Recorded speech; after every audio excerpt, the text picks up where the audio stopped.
जिल्हा परिषद प्राथमिक शाळा सोनवाडी. गावात इंग्रजी माध्यमाची मोठी शाळा उभी राहिली. हळूहळू सगळी मुलं तिकडे जाऊ लागली. मराठी शाळेत फक्त 4-5च विद्यार्थी उरले.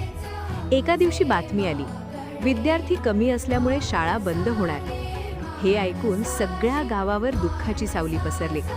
छोटा वीर गण्या, त्या शाळेत शिकणारा गण्या खूप हुशार आणि जिद्दी मुलगा होता. त्याला त्याची मराठी शाळा खूप आवडायची. तो म्हणाला, आपली शाळा बंद होऊ द्यायची नाही. गण्या आणि त्याच्या मित्रांनी ठरवलं, गावातल्या प्रत्येक घरी जाऊन शाळेचं महत्त्व सांगायचं, मराठी भाषेचं महत्त्व पटवून द्यायचं, शाळेत सांस्कृतिक कार्यक्रम ठेवायचा.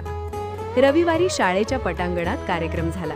मुलांनी पोवाडा म्हटला, भारूड सादर केलं. गण्या स्टेजवर उभा राहून म्हणाला, आई जशी आपली असते तशीच मराठी भाषा आपली आहे. आपली शाळा वाचवली पाहिजे. त्याच्या डोळ्यातलं प्रेम आणि जिद्द पाहून सगळ्यांच्या डोळ्यात पाणी आलं.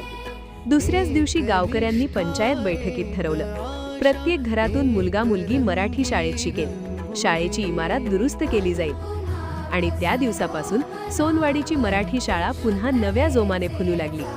तुम्ही कोणत्या शाळेत शिकला कमेंटमध्ये नक्की सांगा आणि आपल्या पेजला फॉलो करा.